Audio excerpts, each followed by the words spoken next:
Vous écoutez Europe 1, il est 8h19. L'interview politique d'Europe 1, Jean-Pierre Elkabbach. Vous recevez ce matin Najat Vallaud-Belkacem, ministre de l'Éducation nationale. Madame, monsieur, c'est à vous. Je la reçois avec beaucoup d'intérêt, comme vous le pensez. Vous aviez réclamé 4 mois de consultation supplémentaires et puis une nouvelle version de la réforme des programmes. Vous vous êtes apparemment écouté. Bienvenue, Najat Vallaud-Belkacem. Bonjour. Bonjour.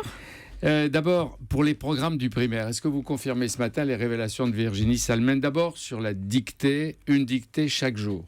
Absolument. Absolument, et je peux vous expliquer pourquoi d'ailleurs.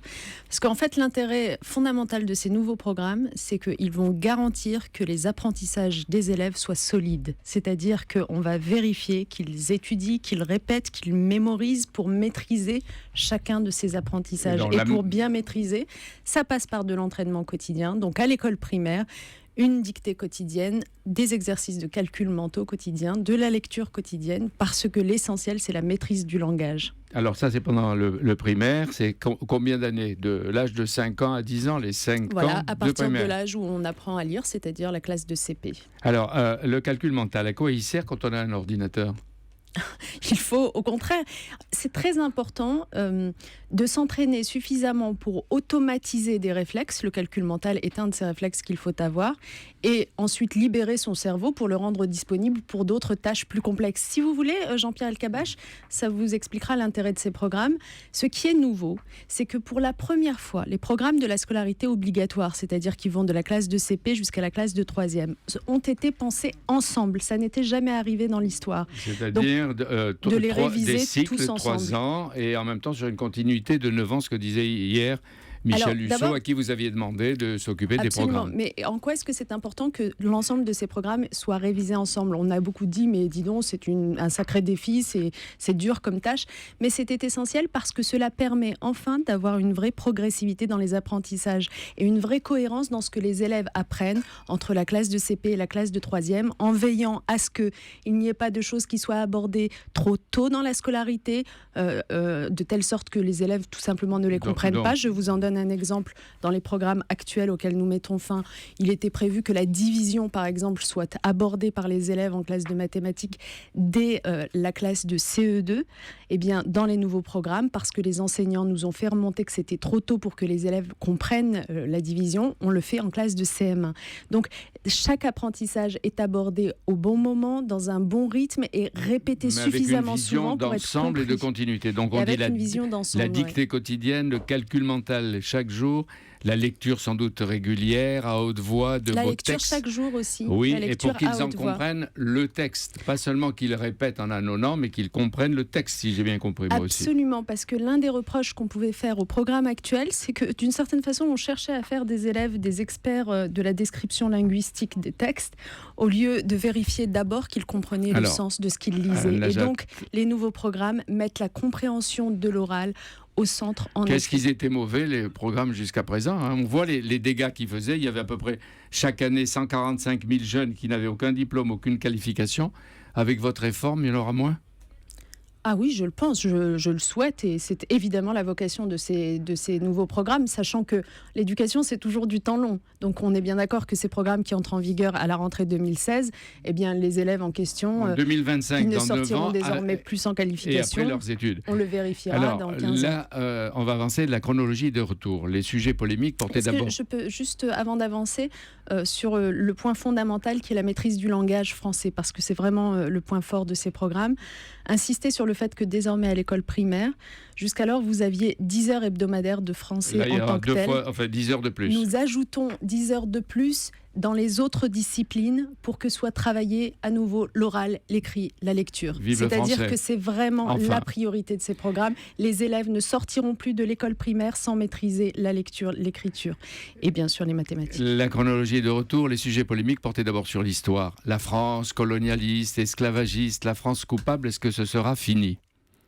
Alors, il faut distinguer dans les polémiques du printemps dernier ce qui était de bonne foi, légitime, je vais y revenir, et puis ce qui l'était moins. Ce qui était de bonne foi et légitime, par exemple, c'était le malaise autour de la distinction qu'avait opéré le Conseil supérieur des programmes entre période de l'histoire obligatoire et période de l'histoire facultative, qui a été effacée. Cette distinction, je l'ai souhaitée parce que ça n'était pas clair. Tout est obligatoire, mais ce qui va rendre les programmes beaucoup plus lourds. Donc, Jean-Pierre Elkabbach, toutes les grandes périodes de l'histoire seront étudiées par les élèves d'ici la fin de leur scolarité C'est-à-dire obligatoire. l'histoire de France avec ses grandes figures, ses mouvements sociaux. Absolument. Mais est-ce qu'en même temps, on va dire que la France n'est pas seule, qu'elle est une partie du monde, qu'on va la comparer, Mais bien qu'on sûr, va... mais Parce bien qu'on sûr. avait l'impression qu'on Non, se mais vous regardait avez le raison. nombril. Et c'est pour ça que je vous dis qu'il faut distinguer ce qui est de bonne foi et ce qui est de mauvaise foi.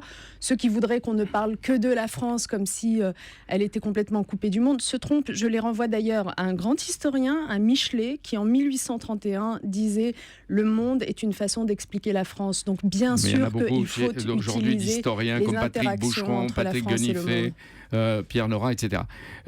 Au passage, en histoire et en géographie, jusqu'ici, on enseignait l'Europe protégée des frontières extérieures par Schengen.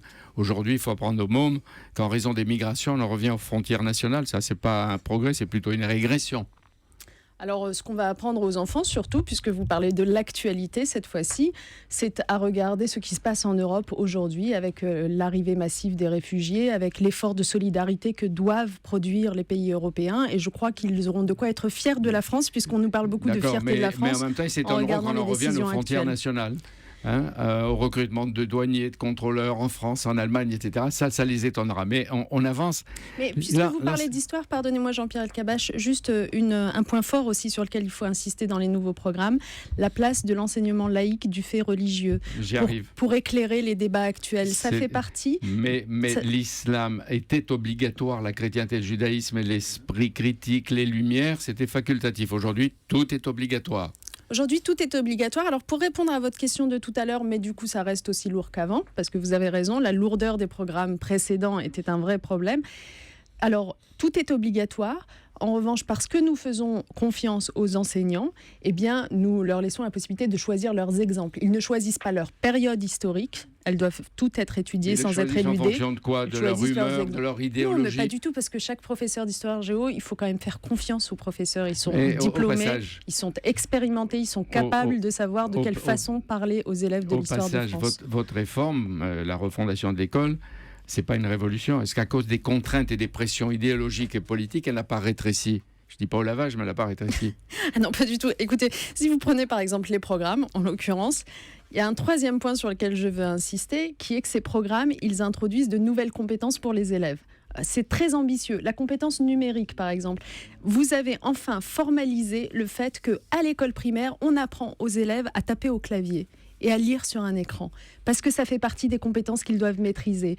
La compétence langue vivante, on est dans un pays qui est mauvais en langue vivante aujourd'hui, grâce à la réforme du collège qui avance d'1 an l'apprentissage de la langue vivante. Il y aura le latin, le grec qu'on essaie de sauver, plus les langues mieux maîtrisées. Bon. Le numérique sera un outil au service des apprentissages, notamment pour s'enregistrer, s'écouter, répéter, travailler l'oral des langues vivantes. Et tout ça à partir de 2016, puisque c'est le début de la réforme. Tout ça à partir de la rentrée 2016. Alors, hier sur Europe 1, on a lancé le débat sur l'évaluation des élèves avec Ève Roger et puis Virginie Salmen. Est-ce que la notation de 0 à 20, vous avez vu que ça fait une polémique, est maintenue ou supprimée ? 0, 20. Alors, j'ai entendu cette information sur votre antenne. Cette information est fausse. Voilà, je le dis le plus clairement du monde. Ce qui est fabuleux, c'est que j'ai passé ma journée d'hier à la démentir. Oui, 0 à 20. Et pour autant, mon démenti n'est pas répercuté. Donc, je le redis très clairement, cette information est fausse. C'est maintenu. Oui, il n'a jamais été question de revoir les notations telles qu'elles existent aujourd'hui au quotidien. Le zéro ne disparaît pas, parce que qui était le zéro. Non, ça reste une sanction nécessaire. J'en suis navrée pour vous, mais non, parce qu'il y a autre chose. Jean-Pierre Elkabbach, je vais juste vous dire une chose, parce que comment on arrive à avoir cette information donc qui est fausse ? Parce que je crois que les observateurs sont absolument impatients de savoir ce qu'il va ressortir de la réforme de l'évaluation. D'ailleurs, je leur donne rendez-vous très clairement le 30 septembre prochain et je ferai les annonces à ce moment-là. Si impatients qu'ils vont en sous-main essayer de récupérer des informations qui sont du coup parcellaires, incomprises et qu'ils présentent comme la vérité. Mais ce n'est pas la vérité. D'accord, mais en revanche, vous pouvez reconnaître que vous réfléchissez à la meilleure manière d'évaluer les compétences et les connaissances et que vous envisagez de créer une échelle d'abord de 1 à 4 ou de 1 à 5. Alors, à quelle étape du parcours de l'élève vous mettrez cette notation de 1 à 4 et à 5 ? Alors, ce sur quoi nous travaillons... Elle sera complémentaire. Voilà. Ce sur quoi nous travaillons, en effet, c'est à... c'était pas tout à fait évaluer... faux. Non, c'est à évaluer ce qu'on appelle le socle commun de connaissances, compétences et culture, c'est-à-dire tout ce qu'un élève doit maîtriser à la fin de sa scolarité obligatoire. Comment vérifier qu'il le maîtrise ? Eh bien, en ayant une échelle d'évaluation dans laquelle il apparaît que soit cette maîtrise est insuffisante, suffisante, bonne, parfaite, excellente. Voilà ce que vous appelez une échelle de 1 à 5. Qu'est-ce qui sera le plus important pour l'élève de 0 à 20 ou le 1 à 5 ? C'est la notation telle qu'elle existe aujourd'hui qui comptera pour le contrôle continu tel qu'il existe aujourd'hui. En revanche, savoir si la maîtrise est insuffisante, suffisante, parfaite ou excellente, eh bien, ça éclairera notamment les parents pour savoir où en est leur enfant. Merci beaucoup. Non, mais c'est ce qu'elle Et fait. d'ailleurs, les parents connaissent ça parfaitement puisque à l'école primaire, ça fonctionne déjà comme ça. Une nouvelle majorité avec une alternance balayait votre réforme, parce que vous en parlez comme si elle allait durer. S'il y avait une nouvelle majorité, qu'est-ce que fait de votre réforme ?